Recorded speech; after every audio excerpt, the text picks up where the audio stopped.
ہمیں صحیح حدیث سے پتہ چلتا ہے کہ قرب قیامت میں جب مسلمان بہت کسمہ پرسی میں ہوں گے تو خراسان سے لشکر اٹھے گا. خراسان یہ افغانستان اور ایران کا حصہ.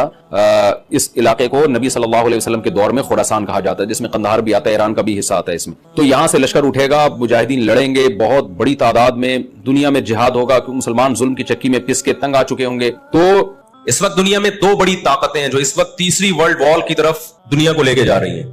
آپ کو پتا ہے پہلی جنگ عظیم میں کتنے لوگ ہلاک ہوئے، دوسری جنگ عظیم میں کتنے لوگ ہلاک ہوئے، اور اب جب تیسری جنگ عظیم ہوگی تو ہلاکتوں کا جو ریشو ہوگا، میں سمجھتا ہوں آدم علیہ السلام کے زمانے سے لے کر اب تک دنیا میں جتنی ہلاکتیں ہوئی ہیں وہ ایک طرف ترازو کے ایک پلڑے میں رکھتے ہیں آپ. اور یہ تیسری جنگ عظیم جو اسرائیل کی وجہ سے ہونے جا رہی ہے، اس میں جو ہلاکتیں ہوں گی وہ تمام ریکارڈ توڑ دیں گی، اور اس کا ذمہ دار برطانیہ، امریکہ اور اسرائیل ہوگا، جو دنیا میں سب سے زیادہ تہذیب کے ٹھیکے دار سمجھے جاتے ہیں. اس لیے میرے سامنے یہ نہ کیا کرو گورے کے اخلاق بہت اچھے ہوتے ہیں، تھینک یو سے بات شروع کرتا ہے، تھینک یو پہ ختم کرتا ہے. یہ ان کا تھینک یو قیامت کے دن ان کو خدا کے عذاب سے نہیں بچائے گا. ہمارا وہ شخص جو گالی سے بات شروع کر کے گالی پہ ختم کرتا ہے، خدا کی قسم ان سے اچھا ہے. وہ دنیا میں وہ ظلم اور بربریت نہیں کرتا جو یہ لوگ کر رہے ہیں. بہت آج نا ایٹیٹیوڈ ایٹیٹیوڈ ایٹیٹیوڈ، ان کے اخلاق، ان کی سڑکیں، ان کے روڈ. او بھائی دنیا کا خون چوس رہے ہیں یہ. اس اخلاق کا کیا کرنا ہے آپ نے؟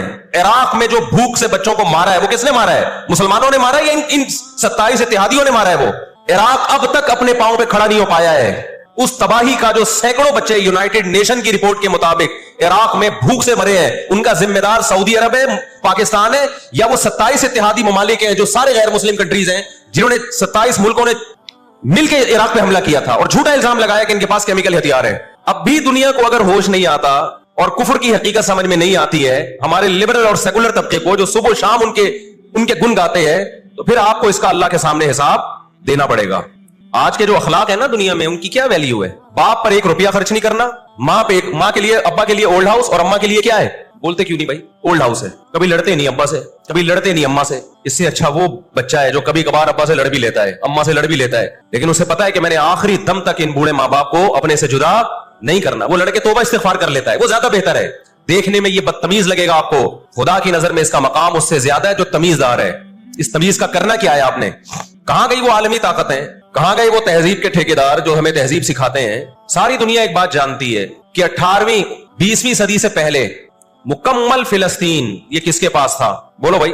یہ عربوں کے پاس تھا، مسلمانوں کے پاس تھا، ایک عرب کنٹری تھا. کون سے لا اور کون سے قانون کے تحت اس کو یہودیوں کے حوالے کیا گیا؟ زیادہ لمبی بحث نہ کیا کریں، ماضی کی طرف جاؤ. کون سے قانون کے تحت اس میں یہودیوں کو لا کے زبردستی بسایا گیا ہے؟ آج بہت سے لبرل لوگ، سیکولر لوگ، یا وہ مذہبی لوگ جو اصل میں ان کے دماغ میں سافٹ ویئر سیکولرزم ہی کے انسٹال ہوئے ہوئے ہیں، انہوں نے لبادہ مذہب کا اڑا ہوا ہے.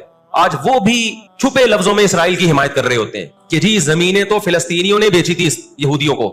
آپ اگر اپنے ملک میں کسی کو زمین خریدنے دیتے ہو تو کیا اس کا یہ مطلب ہوتا ہے کہ کل وہ آپ کا باپ بن جائے؟ دنیا میں کسی کنٹری میں یہ لا ہے کیا؟ آپ نے اجازت دی اپنے پڑوس میں آگے کسی شخص کو رہنے کی، کل اس نے آپ کے مکان پہ بھی قبضہ کر لیا، کل اس نے اپنی ریاست کا اعلان کر دیا. دنیا میں کہیں بھی اس بات کو تسلیم کیا جائے گا؟ دنیا میں 2 بڑی جنگیں ہو چکی ہیں، ان دونوں بڑی جنگوں میں کہیں بھی کسی مسلمان کا نام بولو نہیں آئے گا، کہیں بھی نہیں آئے گا، کیونکہ کسی فراف مسلم کی وجہ سے ہوئی ہے یہ جنگ. اور اب تیسری جنگ عظیم کی طرح یہ جنگ ہوگی، یہ ذہن میں رکھیں، کیونکہ فلسطینی کسی قیمت پہ بھی یہودیوں کا تسلط فلسطین میں برداشت نہیں کریں گے. They fight to die. وہ لڑ کس کے لیے رہے بھائی؟ بولو موت کے لیے. جو موت کے لیے لڑتا ہے اس کو تو زمین چاہیے ہی نہیں، اس کو اپنا فرض ادا کرنا ہے. بھائی نہیں ہو سکتا، یہ نہیں ہو سکتا. اگر آپ فلسطینیوں کو دبانے کی کوشش کرو گے کہ جنگ کے زور سے ہم ان کو دبا کے ان پہ تسلط قائم کر لیں، تو 60-70 سال سے زیادہ عرصہ ہو گیا جنگ کے ذریعے ان پہ کنٹرول کرنے کی. اب تک کنٹرول، یہ 60 سال کا عرصہ بہت ہوتا ہے. اور اس میں آپ یہ نہ دیکھیں کہ چند یہودی تھے، چند ہزار یا چند لاکھ. اس کے پیچھے بہت بڑی طاقت جس کو امریکہ کہا جاتا ہے، اس طاقت کا بھرپور استعمال، اس کی مکمل سپورٹ کے بغیر کے باوجود بھی اب تک فلسطین پر مکمل کنٹرول نہیں ہوا ہے. انہیں کیا مل رہا ہے ان فلسطینیوں کو بھائی؟ آج وہ اسرائیل کے سامنے ہتھیار ڈال دیں، اسرائیل ان کو نیشنلٹی بھی دے گا، اسرائیل وہ لگژری لائف ان کو دے گا جس کا میں اور آپ تصور بھی نہیں کر سکتے. وہ لگژری لائف دے گا ان کو، لیکن وہ کسی قیمت پہ بھی آمادہ نہیں ہوں. تو افسوس ہمیں اس پر ہوتا ہے کہ جب ہم نیٹ پہ دیکھتے ہیں نا انڈیا ساتھ دے رہا ہے اسرائیل کا، اوپر سے کچھ بیان داغ دیتے ہیں تھوڑے سے فلسطینیوں کے حق میں تاکہ لوگوں کی تھوڑی سی ہمدردی ہمیں ملے. پس پردہ مکمل کس کو سپورٹ کر رہا ہے؟ اسرائیل کو. امریکن نیوز چینل بھی اوپر سے بیان دے دیتے ہیں فلسطین میں ظلم ہو رہا ہے، ہم نے اس کو روکنا ہے. مکمل سپورٹ کس کو کر رہا ہے امریکہ؟ اسرائیل. اور برطانیہ تو ہے ہی اس فساد کی بنیاد رکھنے والا. رپورٹیں تو BBC بھی پیش کر رہا ہے فلسطینیوں کے حق میں, لیکن جو ریاست BBC کی مالک ہے وہ سپورٹ کس کو کر رہی ہے؟ اسرائیل کو. دیکھو ہم نہ یہودی کے خلاف ہیں, نہ عیسائیوں کے خلاف ہیں, نہ ہندوؤں کے خلاف ہیں, نہ سکھوں کے خلاف ہیں. ہندو, سکھ, عیسائی اور یہودی, ان کے بارے میں ہمارے پاس قرآن کی واضح تعلیمات ہیں. لا اکراہ فی الدین قد تبین الرشد من الغی. دین میں کوئی زبردستی نہیں ہے, کسی شخص کو مذہب کی تبدیلی پر مجبور نہیں کیا جائے گا, کیونکہ اللہ نے سیدھا راستہ اور غلط راستہ 2 اور 2 4 کی طرح بیان کر دیا ہے. جس کا دل چاہے سیدھے راستے پہ چلے, جس کا دل چاہے برے راستے پہ چلے. قرآن نے یہ بھی واضح کر دیا کہ آپ کسی پر زبردستی نہیں کر سکتے, تلوار کی زور سے کسی کو اسلام میں داخل نہیں کر سکتے. اے اللہ ہم نے ان غیر مسلموں سے سلوک کیسا کرنا ہے یہ بھی قرآن نے بیان کر دیا. لا ينهاكم الله عن الذين لم يقاتلوكم في الدين ولم يخرجوكم من دياركم ان تبروهم. 28واں پارہ. جو بھی غیر مسلم ہے, چاہے وہ یہودی ہو, چاہے وہ عیسائی ہو, چاہے وہ ہندو ہو, سکھ ہو, بدھسٹ ہو, اللہ فرماتے ہیں اللہ تمہیں ان سے اچھے سلوک سے منع نہیں کر رہا, بلکہ اچھے سلوک کا اللہ تمہیں حکم دے رہا ہے. ہمارے نبی صلی اللہ علیہ وسلم جب کوئی یہودی بیمار ہوتا اس کی بھی عیادت کے لیے اسی طرح جایا کرتے تھے جیسے کسی مسلمان کی عیادت کے لیے جاتے. ہمارے نبی کی زوجہ ایک یہودی خاندان سے تھی, وہ اپنے یہودی خاندان کو ہدیے دیا کرتی تھی. ہمارے نبی صلی اللہ علیہ وسلم نے اس عمل سے انہیں منع نہیں کیا. اور آج بھی بہت سارے یہودی اسرائیل کے مسئلے میں فلسطینیوں کے ساتھ ہیں, ان کے حق میں مظاہرے کر رہے ہیں. ہماری دشمنی یہودیوں سے نہیں ہے, عیسائیوں سے نہیں ہے, ہماری دشمنی ان یہودیوں سے ہے جو اسرائیل کو سپورٹ کر رہے ہیں.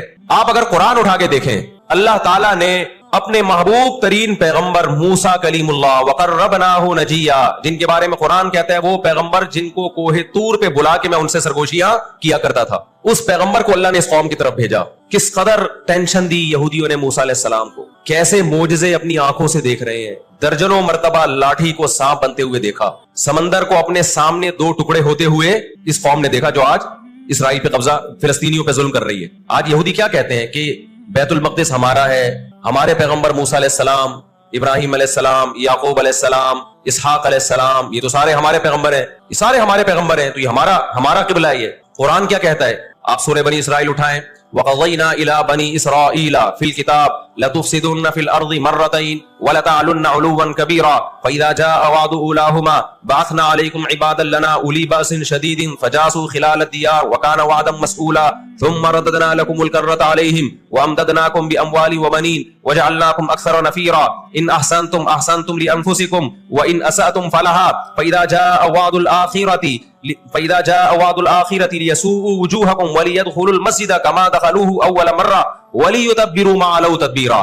اللہ کہتے ہیں ہم نے تمہیں 2 چانس دیے بیت المقدس میں, 2 چانس, 2 دفعہ ہم نے تمہیں بیت المقدس پہ غلبہ عطا کیا, لیکن جب تم نے بدعمالی کی, تم اپنی تاریخ اٹھا کے دیکھو, 2 دفعہ تمہاری بیت المقدس میں دھنائی ہوئی ہے, 2 دفعہ تمہاری پٹائی ہوئی ہے بیت المقدس میں, اور وہ تمہاری بدعمالیوں کی وجہ سے ہوئی ہے. تو یہودیوں کے ہاتھ سے جو بیت المقدس نکلا ہے وہ ہماری وجہ سے نہیں نکلا, وہ کس کی وجہ سے نکلا ہے؟ ان کی اپنی ناشکریاں اور اپنی بدعمالیوں کی وجہ سے نکلا ہے. اللہ نے پھر عیسائیوں کو غلبہ عطا کیا بیت المقدس پہ. دنیا میں 3 مسجدیں ایسی ہیں جو اللہ کی نظر میں بہت مقدس ہیں, اور ان پر حکومت کرنے کا حق, کنٹرول کرنے کا حق اسی کو ہے جو اللہ کے دین برحق کو ماننے والے ہیں. یہ اسلام کی روشنی میں, ایک مسجد حرام, ایک مسجد نبوی اور تیسری مسجد اقصی, یہ اسلام کی روشنی میں. اور دنیا کے قوانین کی روشنی میں بھی دیکھا جائے, ہو سکتا ہے یہودی کہ میں اسلام کو نہیں مانتا, امریکہ کہے میں اسلام کو نہیں مانتا, آپ نہ مانے اسلام کو, لیکن آپ ریاستوں کے حقوق کے تو قائل ہیں نا. 18ویں 19ویں صدی کے آخر میں دنیا میں جن ممالک کی لکیریں کھنچ چکی تھیں, پوری دنیا کا معاہدہ ہے, پوری دنیا کے ایگریمنٹ ہے کہ جس ریاست کو ہم نے تسلیم کر لیا ہم اس کے خلاف مسلح لڑائی, بولو نا, نہیں لڑ سکتے. مجھے ایک بات بتاؤ, آج اگر برطانیہ اٹھ کے پاکستان پہ حملہ کرتا ہے, دنیا کس کو برا بھلا کہے گی؟ بولو نا, کیا ہو گیا؟ برطانیہ کو کہے گی نا. اگر وہ کہے کہ میں یہاں پہلے حکومت کر کے گیا ہوں, یہودی کہتے ہیں نا ہم نے بیت المقدس پہ حکومت کی ہے لہذا ہمارا حق ہے. بھائی حکومت تو برٹش نے بھی کی ہے پورے بر صغیر پر, لیکن آج کیا برطانیہ کو اجازت دی جائے گی کہ چونکہ آپ پہلے ہندوستان پہ حکومت کر کے گئے ہیں لہذا آپ دوبارہ بھی اٹیک کر سکتے ہیں؟ کیا دنیا کے کسی قانون میں اس کی اجازت دی جا سکتی ہے؟ یہی کہا جائے گا بھائی ونس اپون اے ٹائم. اب جب ایک کنٹری بن گیا ہے اور آپ نے اس کو ایز اے کنٹری تسلیم کر لیا ہے, دنیا نے تسلیم کر لیا ہے, اب اس کی لکیریں کھنچ چکی ہیں, اب اس سے 1 انچ بھی دنیا میں کسی کنٹری کو اس سے آگے بڑھنے کی اجازت نہیں ہوگی تو یہ بین الاقوامی لا اور بین الاقوامی قانون کی روشنی میں جرم سمجھا جائے گا. فلسطین اور بیت المقدس اسلام کی روشنی میں بھی مسلمانوں کا ہے, اور بین الاقوامی قوانین کی روشنی میں بھی کس کا ہے؟ مسلمانوں کا ہے وہ. تو دو وجوہات ہیں. تو آپ بتاؤ اتنی بڑی وجہ کے ہوتے ہوئے کیا فلسطینی وہ مسجد چھوڑ سکتے ہیں کیا؟ آج ہماری مسجد پہ کوئی شخص آئے, کوئی دوسرے مولوی صاحب آ جائیں کہ میں مسجد پہ قبضہ کرنا چاہتا ہوں, کیا کمیٹیاں قبضہ کرنے دیتی ہیں؟ بولو بھائی کیا ہو گیا, نہیں دیتی. حالانکہ وہی مولانا صاحب ہی ہیں, لیکن پھر بھی کوئی قبضہ کر لے انسان برداشت کر لیتا ہے. چلو جی ایک مولانا کو نکالا تو دوسرا بھی کون آیا ہے؟ کوئی مسلمان ہی آیا ہے نا. لیکن ایک مسجد ہے, کوئی ہندو آ کے کہتا ہے کہ یہ مسجد میرے حوالے کر دو, جبکہ اس مسجد کے کاغذات بھی آپ کے پاس ہیں, مسجد آپ کے لیے رجسٹرڈ ہے اور ایز اے مسجد رجسٹرڈ ہے, تو کیا آپ کسی غیر مسلم کے حوالے کر دو گے مسجد؟ اس کا مطالبہ کرنا اللیگل بھی ہوگا, اور اسلام کی روشنی میں ہمارے لیے اس کے حوالے اپنی مسجد کو کرنا یہ بہت بڑا جرم ہوگا. خدا کے سامنے جواب دیں ہوں گے ہم. 20-22 سال کی بات ہے, میری ملاقات پاکستان میں کچھ فلسطینیوں سے ہوئی. ہم نے ان سے پوچھا کہ کیا کہانی ہے یہ فلسطین کے حالات کی. انہوں نے کہا ہم کسی قیمت پہ بھی 1 انچ بھی یہودیوں کے حوالے نہیں چھوڑیں گے. لن نترک شبرا للذل, ذلت کے لیے ایک بالش بھی ہم ذلیل ہو کر ایک بالش زمین بھی ان کے حوالے نہیں کریں گے ہم.